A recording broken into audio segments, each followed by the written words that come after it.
Hello everybody and welcome back to the channel. My name is Brianna and this is for Pause in a Book. I make book and lifestyle related content, so if that's something that you're interested in, make sure that you have the subscribe button down below. Today we are going to play KERPLUNK to pick my April TBR. If you're new to my channel or you have no idea what I'm talking about, I will link my playlist up above.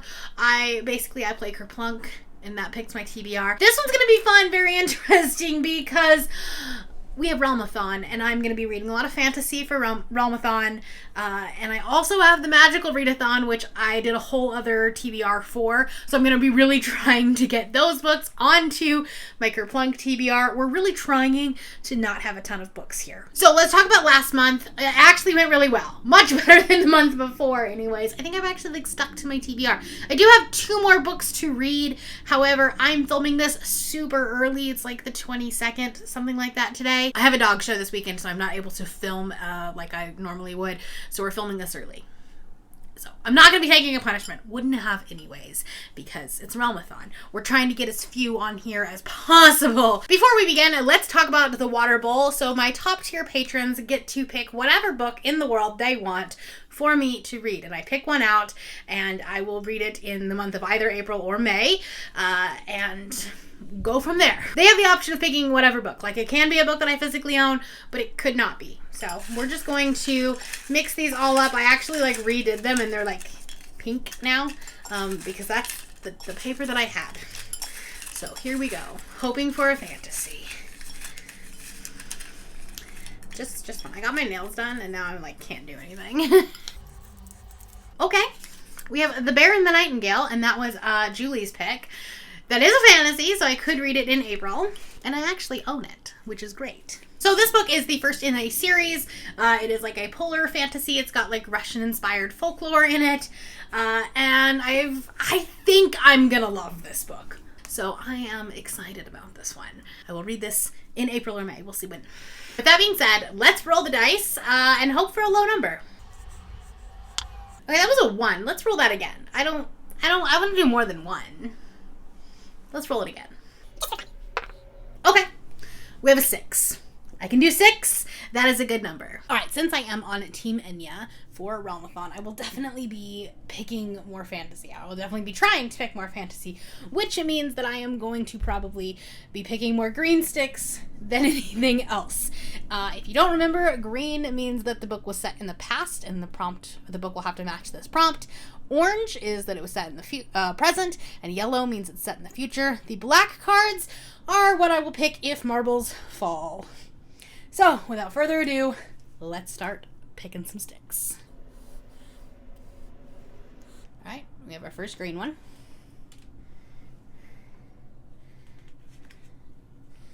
A dark book. For the prompt of a dark book set in the past, I'm going to be going with Fireborn by Rosaria Munda. This is also on my magical Readathon TBR, so we are definitely doubling up here a little bit. That's okay. This is a YA political fantasy with dragons, and honestly, say no more. That's all I need to know. Cassidy over at Covers with Cassidy absolutely raved about this book. She was crying after reading the second one, so I am very excited to read this. There's been so many people that have absolutely loved this. This will likely be my very first book that I read in April, because I kind of can't wait to start. All right, pick number 2. Okay, this one is an orange.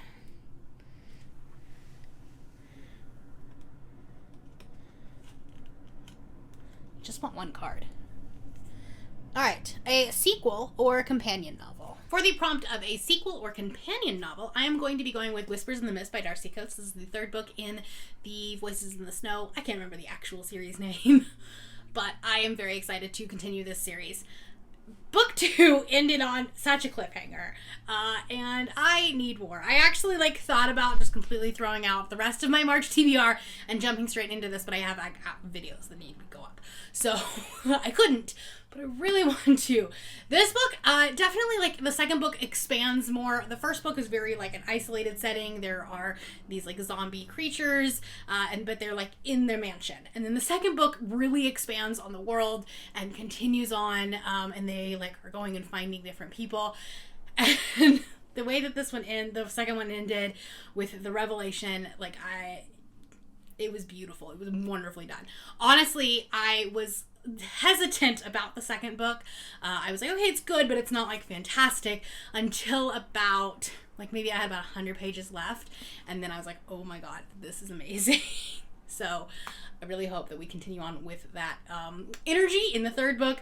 I know that Rye from Rye's Reading Corner has already read all 4 of them and absolutely loved them all, so I have high hopes. Okay, pick number 3. Oh, they're shifting. I can feel them shifting. We got another green. A TBR Vet. This is actually a prompt for Realmathon, so that works perfectly. For the TBR Vet set in the past, I'm going to be going with How to Stop Time by Matt Haig. This is definitely a TBR Vet. I've had this for years. And I really, really like The Midnight Library by him, and then for some reason, just have not picked this book up. I know that parts of it take place in the past. I don't know if all of it does, but it's basically a man who can't age, and then he falls in love with, like, a mortal woman. And so then he, like, wants to age, I think. I'm not really sure. But again, I'm very excited about it. It's super short, so I should be able to read it really quickly, which is great for Realmathon. And also the cover is fantastic. I love it. All right. This one looks like it's just chilling. Pick number 4, also a green.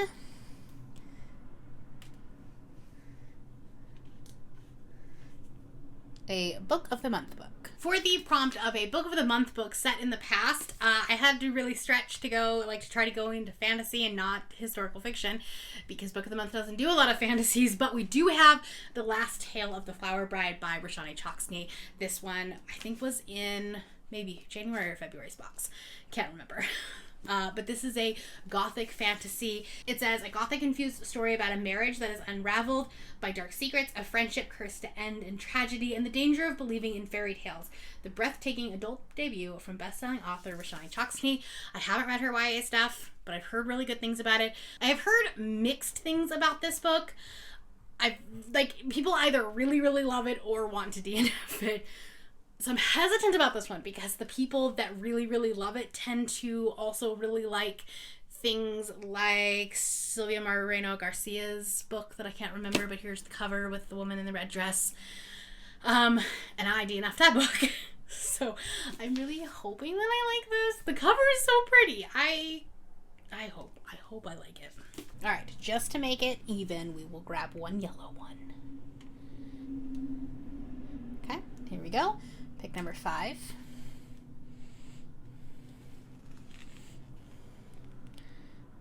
A mood read. Okay, I went with a yellow and got a mood read. So I'm not going to pick a book right now. This will likely be something that I read during Peace Talks, possibly the second Murderbot, but it'll be like some sort of like quick science fiction novella that I can read and get like extra points for because of it being Peace Talks. So, like I said, probably the second Murderbot book, because I read the first one in February and really liked it, and I can get them on Hoopla, and they're only a couple hours long, so that would be a really good pick for Peace Talks. But we'll see, because it's a mood read, and I don't have to pick one right now. All right, and our last pick.